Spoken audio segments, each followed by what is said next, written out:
वेरूळ येथे स्वराज्य संकल्पक शहाजीराजे जयंतीनिमित्त सांस्कृतिक कार्यक्रम संपन्न। वेरूळ स्वराज्य संकल्पक शहाजीराजे भोसले यांची 431वी जयंती वेरूळ येथील शहाजी स्मारक तेथे मोठ्या उत्साहात साजरी करण्यात आली। स्वराज्य संकल्पक शहाजीराजे जयंती उत्सव समितीच्या वतीने कार्यक्रमाचे आयोजन करण्यात आले होते। या कार्यक्रमासाठी प्रमुख अतिथी म्हणून नागपूर संस्थानचे मधोजीराजे भोसले, माजी केंद्रीय रेल्वे राज्यमंत्री व ज्येष्ठ भाजप नेते रावसाहेब दानवे, शिवाजीराव जाधव, सिंदखेड राजा, शहाजीराजे भोसले स्मारक नियोजन आढावा समितीचे अध्यक्ष माननीय जिल्हाधिकारी दिलीप स्वामी, पोलीस अधीक्षक विनयकुमार राठोड, नांदेड जिल्हाधिकारी प्रवीण जाधव, प्राध्यापक रवींद्र बनसोड, उत्सव समिती संस्थापक किशोर चव्हाण, जयंती उत्सव समिती अध्यक्ष डॉक्टर विलास पांगारकर, स्वागत अध्यक्ष राजेश सरकटे आदी प्रमुख मान्यवर व्यासपीठावर उपस्थित होते। शहाजी राजे यांच्या 33 फूट उंच असलेल्या स्मारकास मान्यवरांनी अभिवादन करत पूजन केले। सांस्कृतिक कार्यक्रमाची सुरुवात दीप प्रज्वलनाने करण्यात आली। कार्यक्रमाची प्रस्तावना किशोर चव्हाण तर मान्यवरांचे स्वागत समिती अध्यक्ष डॉक्टर विलास पांगारकर यांनी केले। शाहीर सुरेश जाधव यांनी शिवकालीन शाहिरी सादर केली तर दिलीप खंडेराव यांनी आईचा गोंधळ साजरा केला। स्वागताध्यक्ष गायक प्राध्यापक राजेश सरकटे, गायक रवींद्र खोमणे यांनी गर्जा महाराष्ट्र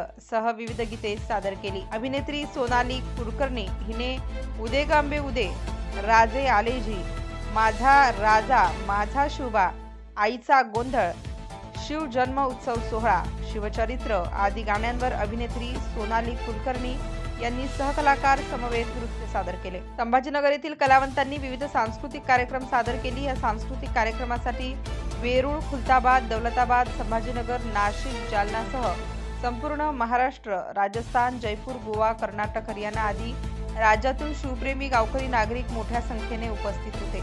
कार्यक्रम यशस्वीतेसाठी स्वराज्य संकल्पक शहाजीराजे जयंती महोत्सव समिती 2025 संस्थापक किशोर चव्हाण, जयंती अध्यक्ष डॉक्टर विलास पांगारकर, जयंती महोत्सव समिती कार्याध्यक्ष परमेश्वर नलावडे, उपाध्यक्ष विजय काकडे पाटील, ज्ञानेश्वर ढोबळे, विनोद सरकटे, मनोज सरकटे, अक्षय ताठे, विजय ननवरे, अमोल टकले, अमोल सोनवणे, ॲडव्होकेट मयूर पांगारकर आदींनी विशेष परिश्रम घेतले। कार्यक्रमाचे प्रास्ताविक समाधान इंगळे व नम्रता मॅडम यांनी केले, तसेच आभार तानाजी हुसेकर यांनी मानले। यावेळी स्वराज्य संकल्पक फाउंडेशनची स्थापना व्यासपीठावरून करण्यात आली। मित्रो,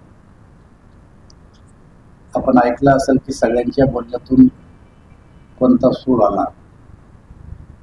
खरं तर या ठिकाणी ही जी घडी आहे ही तुमच्या आमच्या दृष्टीने अत्यंत महत्त्वाचं असं ठिकाण आहे आणि या ठिकाणाकडं आतापर्यंत दुर्लक्ष होतं असं सगळ्यांच्या बोलण्यातून या ठिकाणी आलं।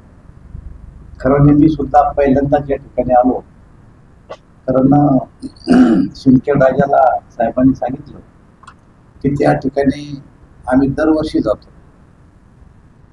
मात्र तीर्थ तीर्थ पितृतीर्थ असा भेदभाव न करता जिथं कुठं बोलवणं येतं किंवा जिथं कार्यक्रम असतात त्या ठिकाणी एक मराठा समाजाचा कार्यकर्ता नेता म्हणून मी प्रत्येक ठिकाणी जाण्याचा प्रयत्न करतो।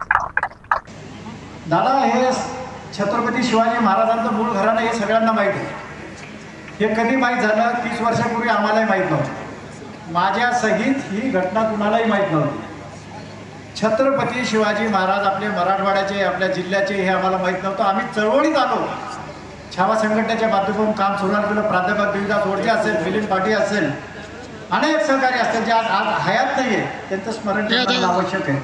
आणि शहाजी राजेंचा जन्म ह्या गडीवर झालेला आहे, त्यांचं स्मारक व्हावं म्हणून छावा संघटनेने पुढाकार घेतला आणि आज हे 22वे वर्ष आहे। मित्रांनो, आपली ही 6 एकर जागेत आपण बसलेलो आहे। 6 एकर जागेत बसलेलो आहे तर 2003ला ज्यावेळेस आंदोलन झालं 2 ते 3 ते 6 सतत रात्रंदिवस आम्ही आंदोलन केले। मी असेल, मिलिंद असेल, वडजे असेल, अशोक वाघ असेल, राजेश वाघ असेल, राजेंद्र चव्हाण असेल, हे सर्व मंडळीवरनी फार आंदोलन केलं। एका आंदोलनाचा उल्लेख दादांना करणं गरजेचं आहे। एवढे आंदोलन करून राज्यकर्ते जागे होत नव्हते।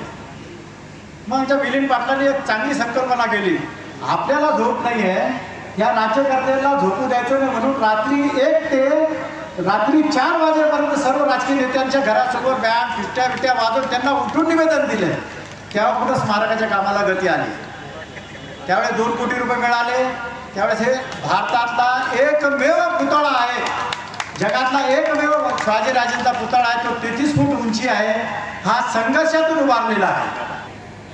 आज व्यासपीठावर तळामुळाचे आमचे सगळे सहकारी आणि खास करून आम्हाला नेहमीच आमच्या फोनच्या आवाजावर येणारे आणि आम्हाला पाठबळ देणारे मधुजीराजे भोसले यांना आम्ही घरी जाऊन आजपर्यंत पत्रिका देत नाही, पण कार्यक्रमाचं निरोप गेल्यावर मधुजीराजे भोसले, शिवाजीराजे जाधव ह्या व्यक्ती आमच्या छावाच्या आणि आमच्या समितीच्या पाठीमागे ठामपणे उभे राहतात. तेही आम्हाला कौतुक आहे. तसंच यावर्षी सांस्कृतिक कार्यक्रम करायचा असं आमचे राजेश भाऊ सरकाटे यांना आम्ही सांगितलं आणि ह्यावेळेस आम्हाला पाहुणे मिळावं. आमचे रावसाहेब दादा दानवे पाटील इनके बैक साइड सोलो यांनी आमच्या कार्यक्रमाला यावंच हा आग्रह आमचा 1 महिन्यापासून होता आणि तो याच्यासाठी होता का दादांनी ज्या वेळेस पानिपत इथं मुख्यमंत्र्यांना नेलं आणि तिथं नेल्याच्या नंतर तिथं 10 एकर जागा आणि स्मारक बांधून द्यायचं राज्य शासनाने कबूल केलं आणि ते पानिपतला जाऊन 16 वर्षापासून आमचे किशोर भाऊ चव्हाण, आमची छावाची सगळी टीम 16 वर्षापासून हे काम करत होतो.